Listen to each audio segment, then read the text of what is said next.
Estoy con Rodrigo Moreno Trujillo, es originario de San Cristóbal de las Casas en Chiapas, este hermoso lugar del sureste mexicano que bueno, se convirtió luego en noticia allá en los 90s, 94 con el levantamiento del Ejército Zapatista de Liberación Nacional, pero para quien no lo conozca, un lugar verdaderamente hermoso ya de Chiapas.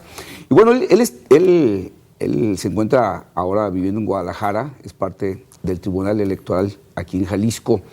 Y lo invité porque quiero que platiquemos sobre este entramado cada vez más complejo que nos hemos hecho los mexicanos para elegir quién nos gobierne y para analizar todos estos cambios que se está viviendo en la legislación en México y que, bueno, son legislación con la que iremos a elecciones en el 2018, donde vamos a tener elección de presidente de la República, pero además vamos a elegir las cámaras de senadores, de diputados, y en el caso de Jalisco habrá elecciones de gobernador, de alcaldes y municipios y de diputados locales, una elección sototota que viene, y por eso me da mucho gusto tener aquí a Rodrigo Moreno. Rodrigo, ¿cómo estás? Muy bien, Gilberto, mucho gusto estar contigo y gracias. Con quien nos escucha y nos ve. Antes que platiquemos, que entremos así de lleno de golpe al tema del derecho electoral, que es un asunto que yo lo conocí, lo empecé a conocer, el derecho electoral allá por los 80s, 83, 84 más o menos. Yo recuerdo que en aquel tiempo decíamos que conforme fuera pasando el tiempo y se fuera consolidando la democracia en México, esperábamos todos que la legislación fuera más sencilla, que la organización fuera más acotada, más simple. Bueno, parece que nos equivocamos todos porque ha sido todo lo contrario. Pero platícame de San Cristóbal, así que naciste en San Cristóbal. Sí, mira, soy originario de San Cristóbal de las Casas, Chiapas. Pueblo precioso. Sí, pero además pueblo mágico, sí, ¿no? San Cristóbal. Y de ahí de Chiapas me voy al Distrito Federal. Y del Distrito Federal ingresé al Poder Judicial de la Federación hace más de 16 años.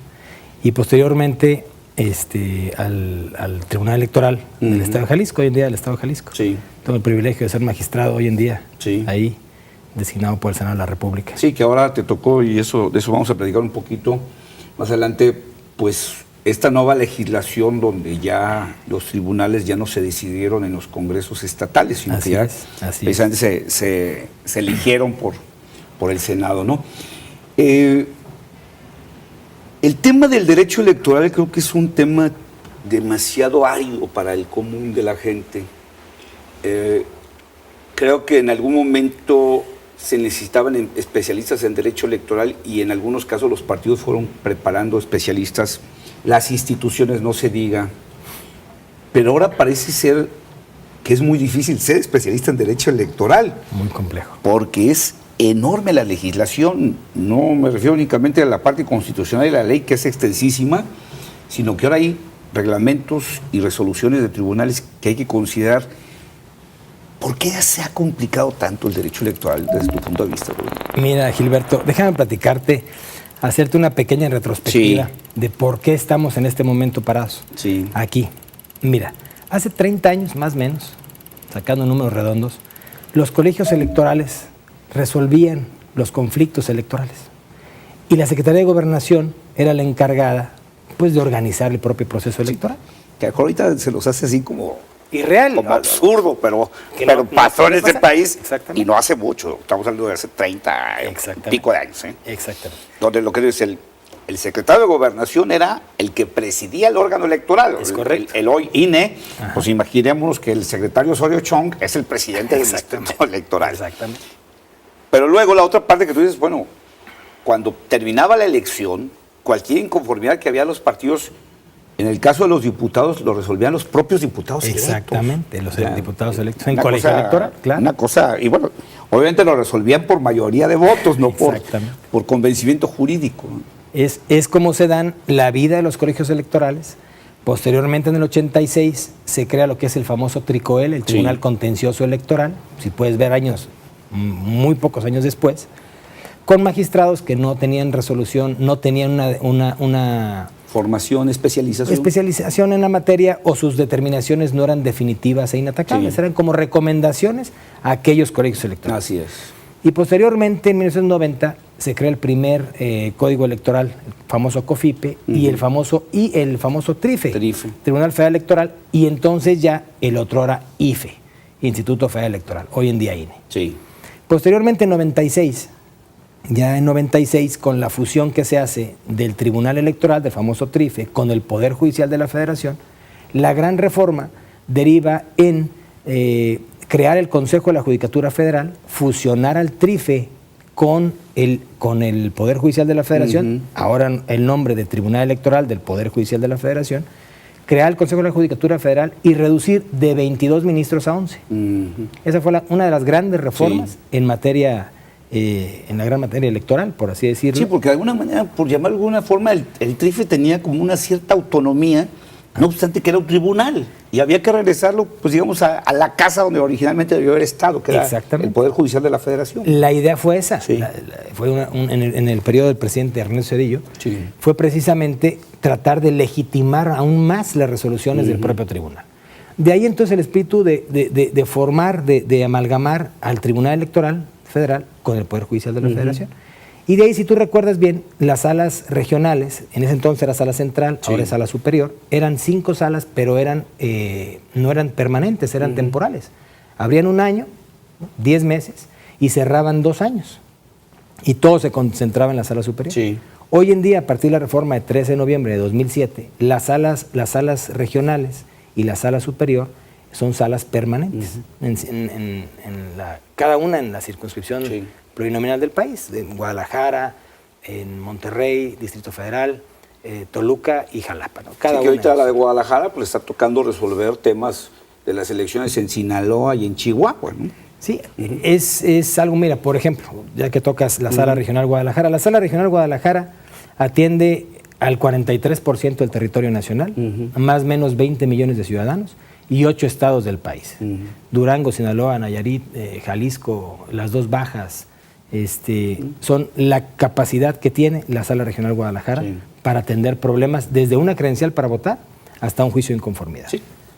Que también se nos olvida que hay una gama muy grande de cosas para los que vamos al tribunal, no nomás va el candidato que perdió y que siente que le hicieron trampa. Hay un camino muy largo desde el que yo no aparezco en el padrón, pues me voy al tribunal a que me metan el padrón, ¿no? En un juicio ciudadano. Así es. Y esto es lo que ha precisamente el juicio ciudadano, el juicio para la protección de los derechos políticos electorales del ciudadano, insisto, nuestros nombres son muy largos, siempre muy largos, son los que tutelan el artículo 35 de la Constitución, al que tenemos derecho pues todos los mexicanos, los ciudadanos. Y ese es precisamente en su vertiente activa y pasiva, derecho a votar y ser votado, con el tema de la credencial para votar. En aquella ocasión que te hablo de cuando pensábamos que esto iba a evolucionar hacia otro lado, hacia la sencillez, hacia la... hacia algo más simple, más sencillo, más... incluso pensamos que algún día las leyes iban a ser muy pequeñas. Se hablaba de que la legislación era compleja por la desconfianza y que en algún momento, conforme iba pasando el tiempo, iba a haber más confianza de los ciudadanos, de los candidatos y de los partidos en los procesos electorales. Parece ser que no hemos logrado esa confianza, porque mucho de esta complejidad legislativa, muchas de esas complicaciones de la ley tienen que ver con la desconfianza en cada una de las etapas de la elección, ¿no es así? Me parece, Gilberto, que lo que tú tocas ahorita es un tema muy importante, muy relevante, porque precisamente derivado de eso, o sea, de la confianza de los ciudadanos en las elecciones, en legitimar a los candidatos, históricamente lo ha sido, y hace 30 años de que platicábamos ahorita, eran los colegios que si ahorita tú y yo lo platicáramos, diríamos que es algo irreal, que algo no podría pasar en el país, ¿no? O sea, dirías, pues, ¿cómo es posible? No puede ser cierto, ¿no? Hay democracias avanzadas que lo hacen de una forma mucho más simplificada, como los españoles, por ejemplo, ¿no? Nosotros tenemos un robusto sistema jurisdiccional en el país. Por ejemplo, el Tribunal Electoral del Poder Judicial de la Federación, y con la última reforma de 10 de febrero de 2014 se creó una sala especializada nada más para atender a una parte de esa reforma, que son los procedimientos especiales sancionadores. Por ejemplo, radio y televisión. Los 32 institutos electorales, que son los OPLES, que también son virtud de la reforma, ya no son designados por el Congreso del Estado, sino por el propio Consejo General del INE. Los magistrados electorales en cada entidad federativa, 32 tribunales, que somos designados por el Senado de la República, por el Pleno del Senado de la República, ya no por los congresos de los estados, obedeciendo precisamente a eso. ¿A la desconfianza? A la desconfianza ciudadana. Entonces tenemos un robusto andamiaje jurisdiccional con tantos juicios y recursos y además causales de nulidad de elección y causales de nulidad de votación recibida en casilla. Y cada día pareciera que se va engrosando más y va creciendo más la desconfianza. Y aún tenemos un gran tema nosotros, como tribunal. Fíjate, la ley marca determinadas directrices que a veces cuando nos llegan los asuntos al escritorio no encontramos cómo tipificar la irregularidad. Y entonces el tribunal, ¿qué es lo que hace? El tribunal emite criterios que posteriormente se convierten en jurisprudencia y entonces los partidos políticos o los medios nos dicen, es que ustedes son aplicadores e intérpretes de la norma, no son legisladores. Pero tampoco podemos dejar pasar esos temas porque, bueno, pues podríamos de cabeza. Claro. Por ejemplo, el tema de género. Hoy en día comenzamos con el tema de género, por decirte algo, ¿no? Era 70-30, después subió el umbral a la equidad, 60-40. Hoy en día también tema de la reforma, 10 de febrero de 2014, 50-50. Pero el tema no es ese. El tema es cómo se materializa. ¿Cómo lo aplicas? No lo hemos podido materializar. Rodrigo, voy a tener que hacer un corte y me gustaría que regresamos a platicar ese tipo de cuestiones porque también yo he insistido mucho y bueno, lo acabamos de ver con la aprobación de esta aberración de un artículo de la ley 3 de 3, ¿no? Donde legislar desde la mesa pues, es bien sencillo, el problema es cómo eso lo conviertes en realidad. ¿Te parece? Con gusto.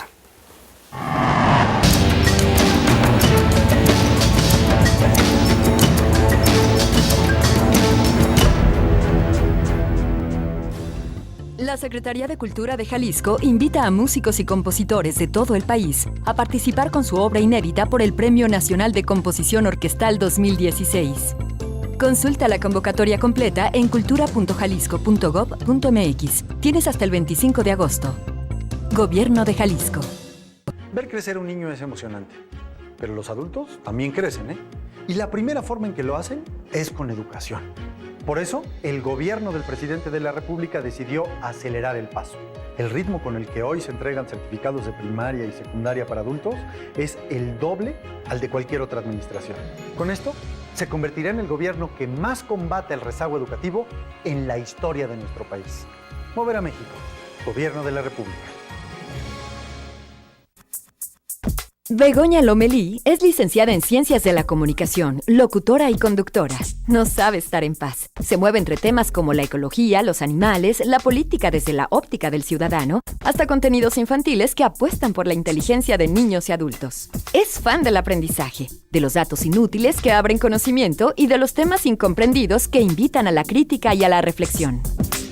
Encuentra a Begoña Lomelí en la programación de C7 Jalisco. 25 aniversario. Sistema Jalisciense de Radio y Televisión. C7 Jalisco te invita a participar en su primer concurso de cortometraje En Corto. Grábalo en resolución HD. Edítalo con una duración de 1 a 4 minutos. Súbelo a c7jalisco.com. Este debe tratar sobre los valores que nos identifican como jaliscienses. Habrá grandes premios. Tienes hasta el 7 de agosto para registrar tu video. Consulta las bases en www.c7jalisco.com o en nuestras redes sociales.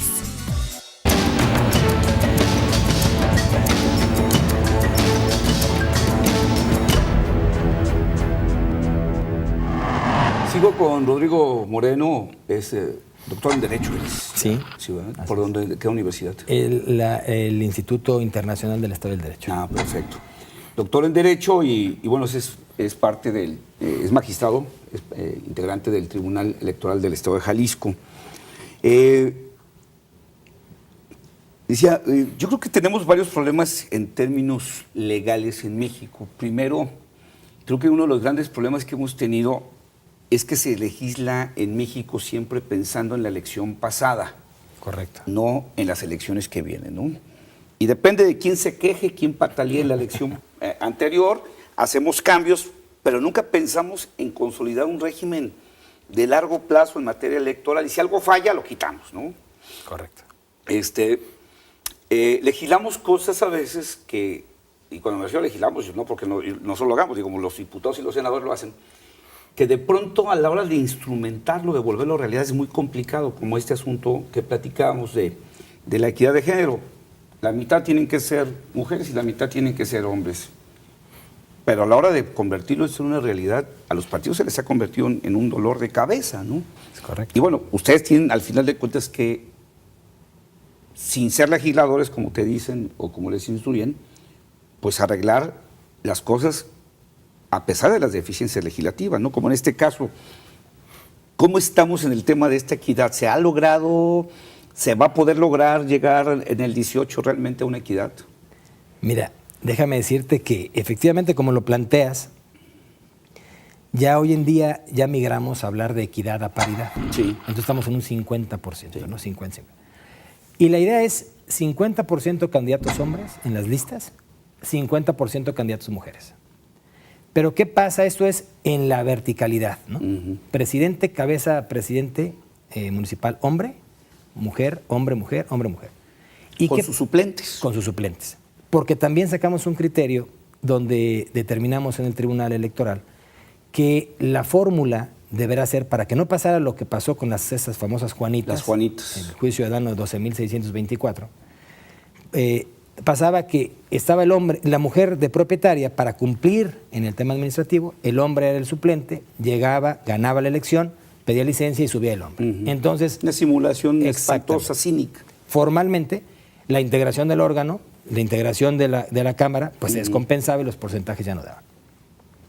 Avanzamos en la verticalidad. ¿Qué pasa hoy en día en la horizontalidad? Dicen los partidos, perfecto, tenemos entonces, vamos a hacer un caso hipotético, 120 ayuntamientos. Y dicen los partidos, dice el órgano administrativo, me tienes que registrar 60 cabeza hombre, 60 cabeza mujer. ¿Y qué pasa con los partidos? Los partidos te dicen, ok, te cumplo con 50% hombres, 50% cabezas presidente municipal mujer. ¿Pero qué lugares les dan a las mujeres? Donde rentablemente pierden históricamente. Sí, donde pueden perder, ¿no? Y donde siempre ganan, cuidan el espacio de los hombres. O en los municipios pequeños. Es correcto. Entonces el tribunal ya emitió por ejemplo, la Sala Regional Guadalajara, a mi juicio muy acertado, emitió un criterio de estudiar la rentabilidad de los espacios, de los municipios. Es decir, si de estos 120, 60 son hombres, 60 mujeres, justifícame cuáles son los 60 de rentabilidad y los 60 que no tienen rentabilidad para tu partido históricamente. Y de esos 60, mitad hombres, mitad mujeres. Entonces tenemos que ir con esos criterios, por eso es tan interesante la materia, que ir acotando la ley. Sí, 50-50, pero si dejamos el tema nomás 50 y 50, me parece que no podría llegarse a materializar en su totalidad realmente el espíritu del legislador. O sea, que sea una paridad, como hoy se dice. O sea, no llegar a la equidad, no una paridad. Sí. Y bueno, pues cuando son ayuntamientos impares, bueno, pues ahí ya no se puede lograr. Ya no lo vas a lograr, ¿no? Se puede lograr. Pero estamos migrando para el tema de ir encauzando. Por ejemplo, hace un momento tenemos 125, pues ¿qué haces? A ver, Congreso, pues invéntate otro municipio. O reduces uno, aumentas uno. Pues bueno, pues ni modo, ahí alguien va a tener que ganar, los hombres o las mujeres. Exactamente. Entonces, también como un tema de la gran reforma esta de 2014, 10 de febrero de 2014, que impacta hoy en día en este proceso electoral 2014-2015, por ejemplo, tenemos el tema de los independientes. Sí, claro. Es un tema muy interesante. Teníamos una lucha... Muy nuevo para nosotros, demasiado nuevo. Exactamente. Bueno, igual que el otro, el de la paridad. Igual. No, que bueno, al día de hoy todavía le estamos buscando cómo arreglar la fórmula, pues para que se dé. Porque tú hablas ahorita de un criterio, pero tal vez después del 18 nos demos cuenta que el criterio no es suficiente, el de la rentabilidad. A lo mejor pudiera surgir otro criterio que digamos, bueno, pues está bien, nada más que recibieron diferente tratamiento en los tiempos oficiales. Bueno, pues vamos a tener que estar ajustando la máquina. Ver de qué manera. Pero cada vez, con lo que empezábamos la plática, Rodrigo, cada vez es más complejo, lejos de ser más sencillo, ¿no? Exactamente. Los independientes, ¿cuál es el reto, por ejemplo, para ustedes en el tema de independientes? Tenemos unos cuantos ejemplos, unas cuantas experiencias. Pero bueno, es una figura que ahí está y se va a quedar y que también nos va a costar trabajo afinar la máquina de las candidaturas independientes, ¿no? Muchísimo, mira, los independientes fue una gran lucha también académica. Sí. Un gran debate de toda la vida, ¿eh? Y tenemos a Cloutier, tenemos a Castañeda Guzmán, temas emblemáticos en nuestro país, que incluso nuestro país fue sujeto de estar en el ámbito internacional, en la Corte Interamericana de Derechos Humanos, recibiendo recomendaciones del Estado Interamericano del que formamos parte, para poder incluir ese pequeño derecho. Entonces, ¿Quién llevó el asunto ya? ¿Jorge Castañeda? ¿Fue el Jorge Castañeda Guzmán. Y él tuvo que pasar por todo. Fue a la instancia administrativa, al IFE. Porque además tienes que pasar por, oiga, vengo que me registre, no lo registro, dígame que no me va a registrar. Genéreme el acto de autoridad. Pum, hasta llegar a la Corte Interamericana. Mira, muy sencillo. Sí. Fue al IFE, al otrora IFE.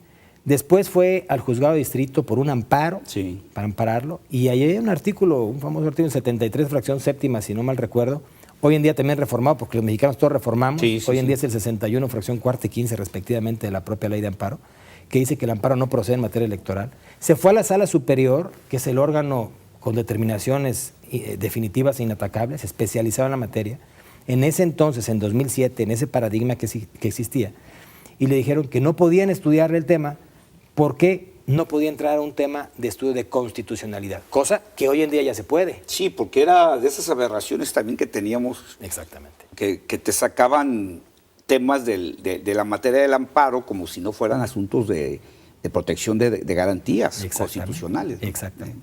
Y le dice el tribunal, la Sala Superior le dijo que no le podía estudiar la inconstitucionalidad de esos artículos porque estábamos acotados en ese entonces, en 2007, 2006, 2005, por la tesis 2-2000 del Pleno, hoy en día superada. Ya podemos hacer un control de constitucionalidad en el tribunal. Posteriormente acudió a la Suprema Corte, no tuvo éxito, porque no era un ente legitimado para la acción de inconstitucionalidad, a la Comisión Interamericana y posteriormente a la Corte Interamericana. Hoy en día ya se pueden dar los candidatos independientes, con miles de requisitos, con miles de trabas. Ahora que ya puede, pues ahora vamos a ver si... digamos, legalmente puede, ahora vamos a ver si políticamente puede. Si tiene el capital político. Pero bueno, lo lamentable es que un mexicano haya tenido que llegar hasta allá para que reconociera el Estado mexicano que era absurdo que yo como ciudadano no pudiera ser candidato si no quiero hacerlo por un partido, si quiero ser por... Exactamente. Antes de 1946 los candidatos eran ciudadanos. Ya había no es una figura ajena a nuestro país. Además, el que lleva la candidatura pues es el ciudadano. Sí. Y hoy en día, pues hoy tenemos, ya en el escenario político, tenemos 3 presidentes municipales, un diputado local, un diputado federal y un gobernador. Precisamente aquí está Kumamoto, ¿no? Como diputado local. Entonces ya hoy se materializó esa parte de la reforma y también se ha ido bajando el umbral. Por ejemplo, Zacatecas en un principio puso, dentro de los requisitos que están, los principales son tener una asociación civil registrada para esos fines, una persona, un fiscalista, un administrativo que te va a llevar los recursos que te van a dar en financiamiento público. Que también se ha convertido en una especialidad ya el manejo financiero. Es una cosa muy complicada. El tema de tener una cuenta bancaria aperturada y lo más importante, tener el número de firmas que te respaldan. El respaldo.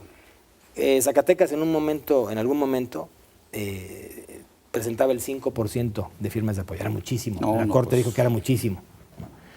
En Jalisco... Es del listado, ¿verdad? Del listado nominal. En Jalisco tenemos el 2% del listado nominal. Te doy un ejemplo, Lagrimita, lo que tiene platicamos. Su chiste también. Sí, claro. Son 1.194.000, cerrando números, habitantes que pertenecen al listado nominal, que están inscritos en el listado nominal de Guadalajara. Necesitaba el 2% Lagrimita. Presentó 27.000 y feria de firmas.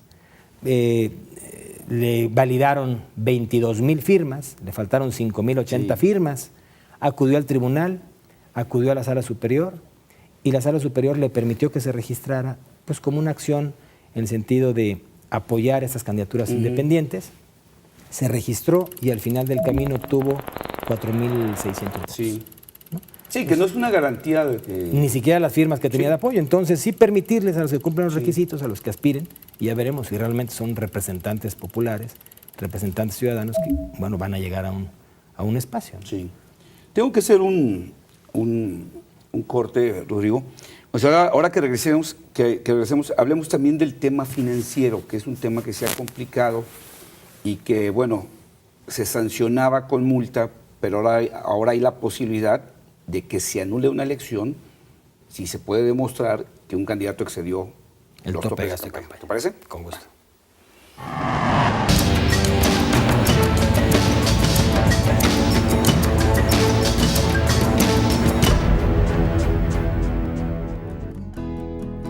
Puerto Vallarta te sonríe desde su tradicional centro histórico. El destino turístico más amigable del mundo te espera con una sonrisa. Ven a disfrutar con nosotros las mejores puestas de sol. C7 Jalisco invita. Las jóvenes mexicanas tenemos todo para ser exitosas, pero para echar a andar una empresa se requiere apoyo económico y capacitación. Mi proyecto es una marca de joyería. Yo tenía muy claro que si quería hacer algo, lo quería hacer bien y se necesitaba dinero y el INADEM me lo dio. Nuestra empresa exporta a Medio Oriente, a Europa. Si eres una joven emprendedora, tú también puedes obtener recursos y capacitación para tu empresa. Llámanos o entra a www.inadem.gov.mx. Instituto Nacional del Emprendedor, Gobierno de la República.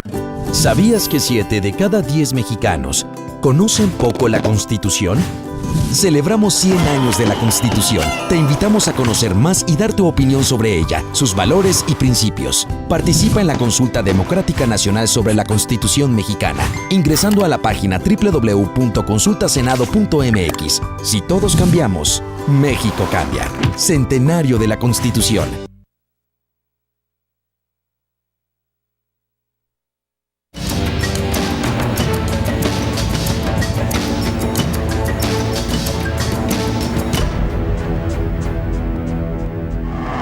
Bueno, seguimos con el doctor en Derecho Rodrigo Moreno Trujillo, magistrado del Tribunal Electoral del Estado de Jalisco. Entre otras cosas, es autor de 2 obras relacionadas precisamente con la materia de la que es especialista, el derecho electoral. Uno es Elementos de Justicia Electoral en México, que fue editado por el Senado de la República, y el Sistema de Justicia Electoral en Jalisco, y Apuntes sobre la Jurisdicción Constitucional Electoral, una visión a partir del nuevo modelo de derechos humanos, que fue publicado por la editorial española Tirant La Blanca. Rodrigo, pues ya platicamos del tema de la paridad de género, ya hablamos del tema de los candidatos independientes, que bueno, pues nos van a dar todavía mucho de qué hablar a ustedes, los especialistas y los que tienen que dar justicia electoral, pues todavía les faltará mucha tinta que correr sobre el tema. Pero también hay otros asuntos como el asunto financiero que, bueno, en este país nos quejamos mucho de los gastos de campaña. Yo he sostenido que pues no gastamos tampoco como muchos mexicanos creen en exceso respecto a otros países. Digo, simplemente cuando vemos lo que se ha gastado en estos días Hillary Clinton, que todavía ni candidata es, pues cualquiera se espantaría, ¿no? Claro, claro. Porque así es, pues, las elecciones y las campañas son caras y así es. Yo lo que sostengo es que lo lamentable es que sigamos jugándole un poco a la simulación de generar topes de campaña irreales, que ningún candidato puede realmente cumplir, porque no es tan barato hacer una elección.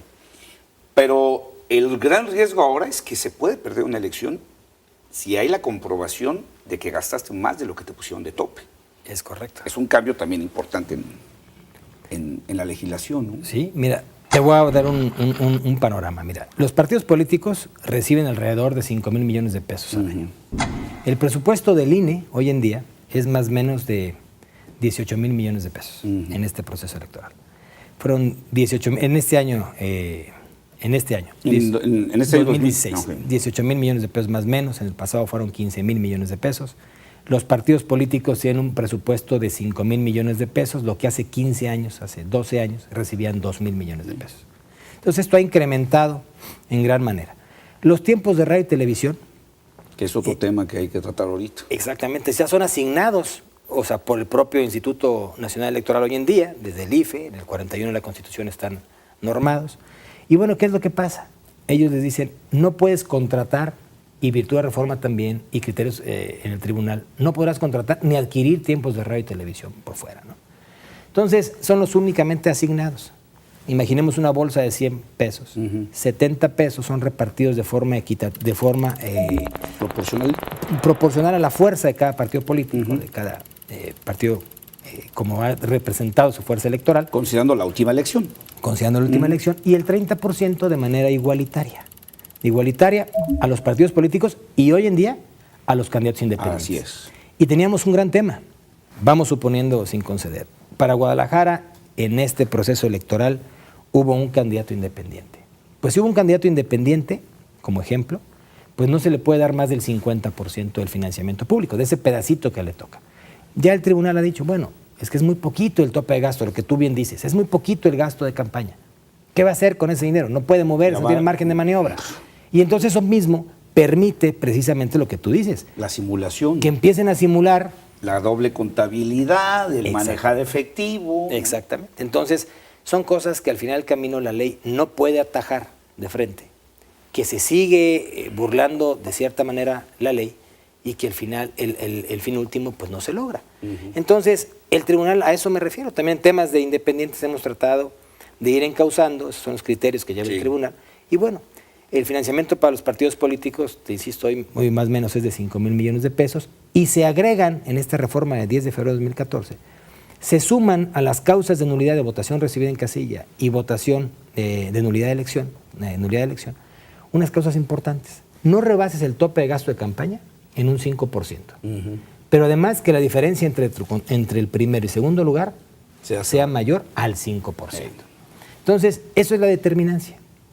Por una parte, que se cumpla la primera condición, que es el 5% del rebase, y el segundo, que la diferencia sea del 5%. Sea mínimo. Porque si rebasaste el tope, que también es algo complicado, rebasaste el tope por pero 10%. Pero le ganaste al otro de calle, bueno, pues hay que alegas, ¿no? Sí, pero bueno, pues hemos tenido, el pasado 5 de junio tuvimos elecciones de menos de un punto. De menos de un punto, exactamente. Y todo indica que en el futuro, por lo menos en el inmediato, nuestras elecciones van a ser así de cerradas, ¿no? Entonces, si hay las condiciones de riesgo de que se te pueda generar esas diferencias, porque sí es cierto, cuando tú alegas inequidad, pero bueno, te ganaron de calle, pues ya, digo, ahí pues, ten dignidad y mejor vete a tu casa a llorar, pero no hagas un escándalo de lo que no, ¿verdad? Que bueno, todo esto sí genera, digamos, también mucho debate respecto al tema de si la ley cumple con el cometido, ¿no? Creo que una de las cosas que nos falta mucho por hacer en México es precisamente el tema de la investigación, si realmente las cosas se cumplen. Yo he sostenido hace tiempo de que no es cierto que el que gasta más gana necesariamente las elecciones, como tampoco el que empieza primero gana las elecciones. El tema de las precampañas, que es un asunto que yo también discuto mucho, pero también el tema de, por ejemplo, el de las encuestas, de que si dejas de tener encuestas días previos a las elecciones, no vas a afectar el resultado, pues también creo que pasa a ser casi absurdo, ¿no? Pero bueno, creo que es mucho lo que tenemos que investigar y confrontar de lo que dice la ley con la realidad. Vamos a elecciones, Rodrigo Moreno, complejas en el 18, por todas estas figuras de las que estamos hablando. Uno de los grandes temas que se ha debatido y se ha discutido mucho en los últimos años es el tema de los medios. Porque el tema de los medios creo que genera muchos conflictos. De entrada, el que un partido político no puede decidir en dónde anunciarse, el que un candidato no puede decidir a qué hora anunciarse, en qué medios anunciarse. Yo quiero pensar en un candidato que está pensando en mandar un mensaje a las mujeres y bueno, pues pensaría en programas donde hay un público femenino, pero si tú no tienes ninguna posibilidad de escoger, pues ya está complicado. Lo difícil que es cambiar de mensaje. ¿Por qué? Porque hay que hacer el spot, hay que mandarlo a revisión y luego se manda programación y hasta que por fin entra al aire. ¿Qué tanto se ha complicado y qué tanto es materia de conflicto en tribunal este asunto? o se ha convertido únicamente en un tema político, pero no un tema de discusión en tribunal? No, muy alto. Déjame decirte, mira, nosotros aquí en Jalisco tenemos una nueva figura, también derivada de la reforma, sí, el procedimiento especial sancionador. Sí. Este especial sancionador nace precisamente por lo que tú vienes narrando ahorita, los tiempos de campaña, de precampaña, los requisitos para poder hacer la campaña, dónde se van a publicitar, en dónde, en qué medio aparecen, ese spot comercial, o sea, prepagado, contratado, simulado, o es un impacto televisivo. Sí. Hemos tenido dos temas distintos. Que ese es un asuntote, ¿eh? Sí, lo tuvimos, el primero que se hizo, el primero en su tipo, se hizo aquí en Jalisco, y tuve el privilegio de proyectarlo. Ese fue el de Héctor Bielma. Héctor Bielma, pues era el dueño de la televisora, era un Pop, una cosa así, el hermano y el papá, y el contrincante vino e impugnó. Sí, pero al final del camino, la norma, el tipo, el 41 de la Constitución en ese momento decía, nadie podrá contratar tiempos de radio y televisión. O sea, no te prohíbe que te regalen. Es que ahí decía, nadie podrá contratarte. Entonces, si tú me dices el tipo, yo te podría decir, oye, es que este cuate cometió un homicidio. Bueno, vamos a ver las características del homicidio. Perdóname, esto no es homicidio. No, porque mató a un burro. Sí, o sea, perdón, eso no es homicidio. Eso se llama otra cosa, pero que no a veces homicidio. Creo que no se entiende en la parte de ustedes que su obligación es aplicar la ley tal cual. Sí. Ustedes no pueden decir, ay, oye, pues ya sí se me hace como que se pasó de listo. Ay, lo voy a sancionar. No, ustedes tienen que aplicar la ley tal cual. Y si ahí decía contratar y él no contrató, se lo regalaron. No hay contratación. Entonces, después de eso tuvimos que emigrar a ver y analizar si era un spot, como tú bien lo dices, prepautado, hecho de la manera correcta como debe ser en los medios de comunicación, o fue un impacto televisivo. Sí. Y al final del camino llegamos a la conclusión que hoy en día, con los nuevos paradigmas que también tenemos en los derechos humanos, que bueno, los derechos humanos irradian en todo el estrato de la vida nacional, también es un gran tema. Se han ido complicando también. Ya hoy en día, por lo que decías hace un momento, las garantías constitucionales del 35, no, bueno, es que ya pasamos de derechos fundamentales, garantías individuales a derechos humanos, y nos costaba visualizar si era un derecho humano. Hoy en día la discusión ya no es si tenemos o no derecho humano. Hoy en día la discusión es qué tipo de derecho humano tienes. Sí, que si es... ¿De qué generación? La primera generación, que la segunda generación. Ya vamos con la quinta o sexta generación de derechos humanos. Vamos encaminando a sacar más generaciones que las universidades públicas, ¿no? En materia de derechos humanos. Pero este tema, para concluirte la idea, es que nosotros concluimos al final del camino, como muchos otros asuntos que después se ventilaron en el tribunal, es que los periodistas, los comunicadores, tienen su derecho a la libertad de información. Sí, que es otro punto. Una garantía, un derecho constitucional. Tienen derecho a la libertad de trabajo y tienen derecho a la libertad de expresión. De opinión. Entonces, esas garantías contrastadas con la no norma que existía en ese momento de la contratación, no podemos sancionar. Entonces, hoy también Reforma dice, nadie podrá contratar o adquirir tiempos de radio y televisión, que ya es un tema distinto. Entonces, bueno, se dio una serie de asuntos, los asuntos de radio y televisión en procedimiento especial sancionador, lo revisa la sala especializada, también creada en 2014 con la reforma, exprofeso para eso, recibió aproximadamente 1.529 asuntos de procedimiento especial sancionador, solamente esa materia de quejas especiales sancionadoras, y el Tribunal de Jalisco, por darte un dato, lo que nos impugnaron de propaganda electoral, de poner la calca de una forma, de hacer publicidad en la zona metropolitana y no solamente de un municipio, recibimos 220. O lo que parecía publicidad simulada. Sí, es correcto. Que los medios también, pues hay que reconocerlo, los medios al no recibir las llanas destajadas que se recibían en cada elección vía publicidad, pues las simularon en forma de entrevista, en forma de comentarios positivos o en forma de... A le cubrimos la campaña todos los días y a los demás ahí cuando se pueda, ¿no? Que al final de cuentas pues fue una simulación que se tenía que también que combatir, ¿no? Y hoy en día, déjame decirte, los partidos políticos, por culpa invigilando, o sea, cuidar a su candidato, tienen responsabilidad. Sí. Los propios candidatos y aún más, las propias empresas de publicidad ya tienen responsabilidad. En estos procedimientos especiales sancionadores, en el pasado proceso electoral en Jalisco recibimos 220 y sancionamos a diferentes empresas de publicidad. Que ya les tocó sufrirle. Rodrigo, tengo que hacer un último corte. Ahora que regresemos, me gustaría que platicáramos, que más bien que tú nos platicaras sobre los retos de esta elección del 2018. Claro que sí. Vienen no solo estos temas, creo que el que tengamos tantas elecciones juntas va a ser la primera ocasión que vamos a tener muchas elecciones locales juntas. Así es. Pues la convierte en una elección muy complicada. ¿Te parece? Con gusto.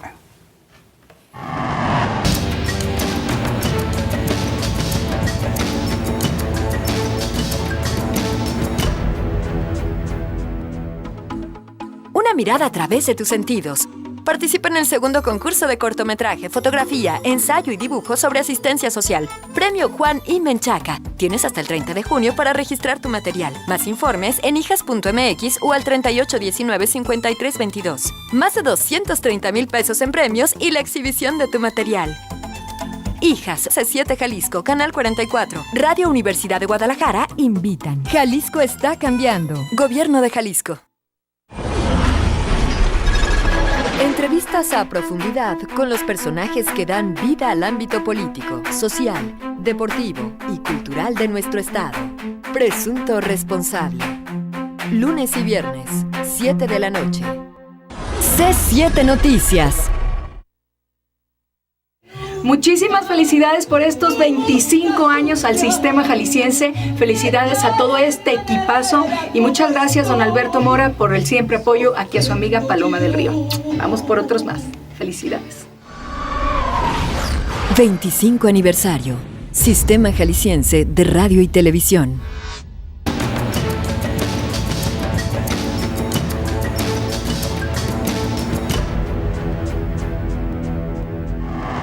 Continuamos con el magistrado Rodrigo Medina Trujillo, integrante, miembro del Tribunal Electoral del Estado de Jalisco. Estamos platicando pues sobre híjole, es una telaraña legislativa.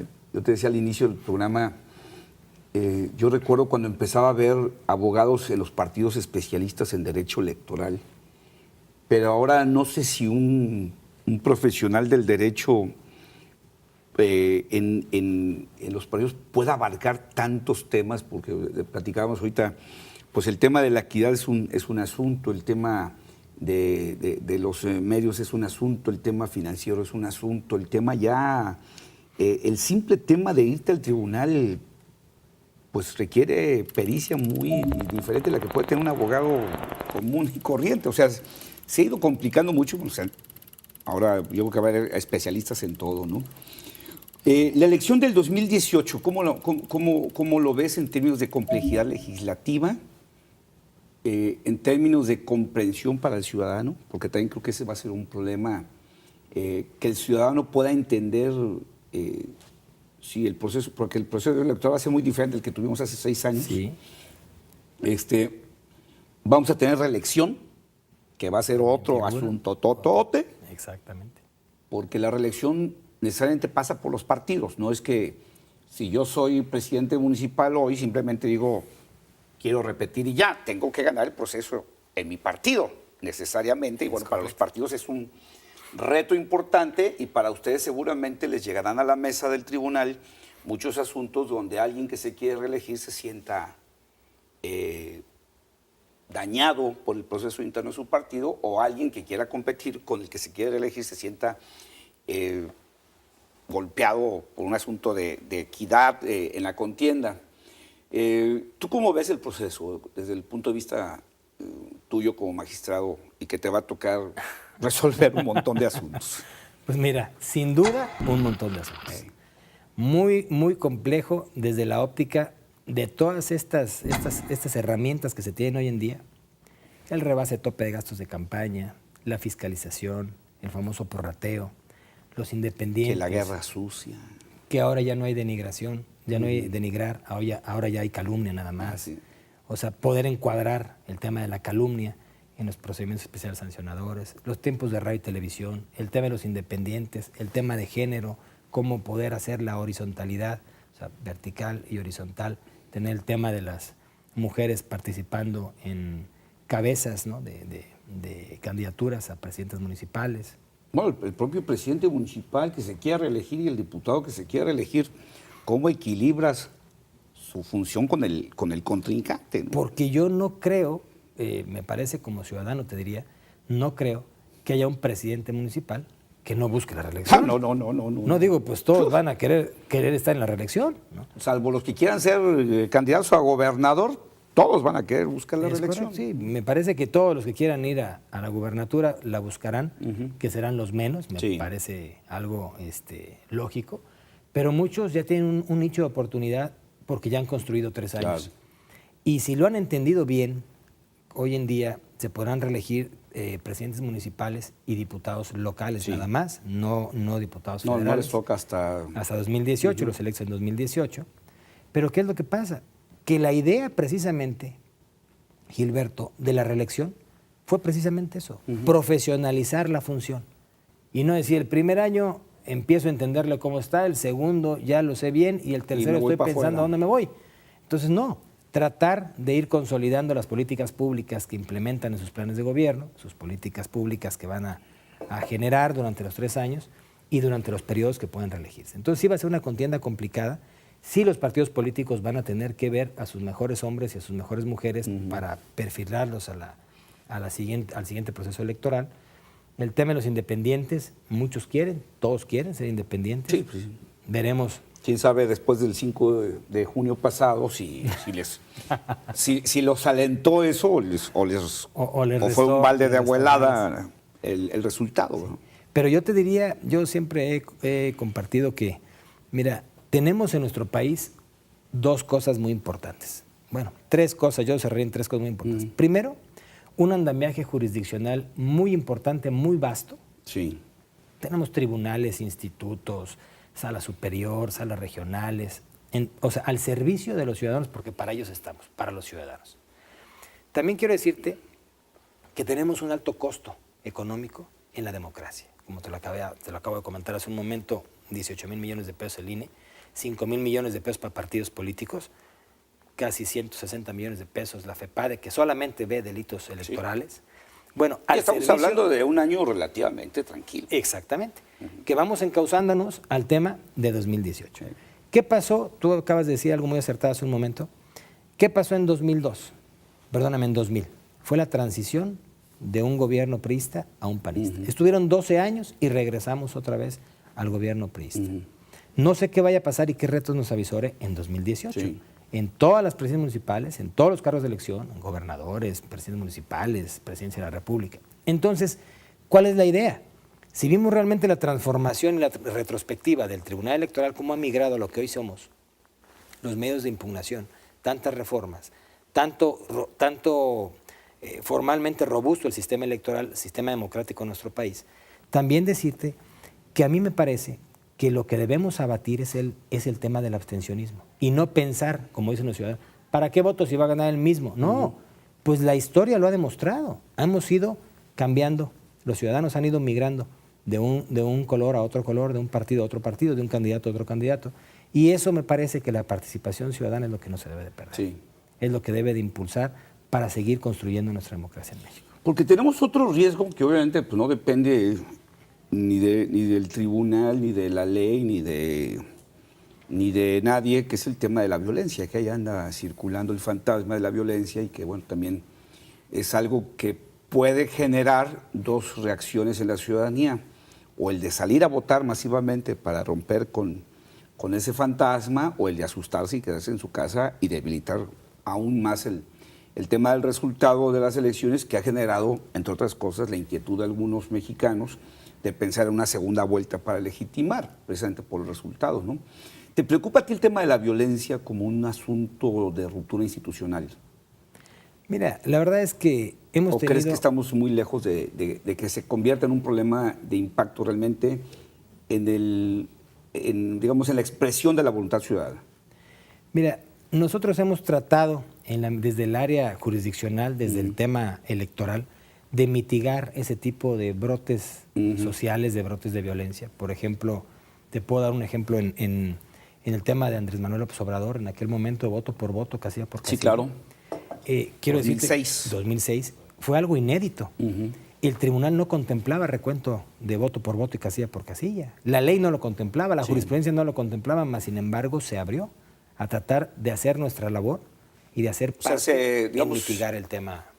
¿Había la posibilidad de aplicar un criterio que se aplicó? Sí, se aplicó y se dio un resultado, el cual tuvo que haber sido de acuerdo a las constancias, a los medios de impugnación que interpusieron. Y que abrió la puerta para después otras revisiones de voto por voto que ha ido, como tú dices, tal vez aportándole a la tranquilidad, ¿no? Exactamente, y esa ha sido generalmente, es principalmente nuestra función. Entonces, en 2006, como tú bien lo dices, fue el tema del voto por voto, y ese tema se toma en la reforma de 13 de noviembre de 2007 y 2008, respectivamente, a la Constitución y a la ley, y se pone en un precepto constitucional, un precepto legal, el que se pueda dar hoy en día ya un voto por voto. Sí.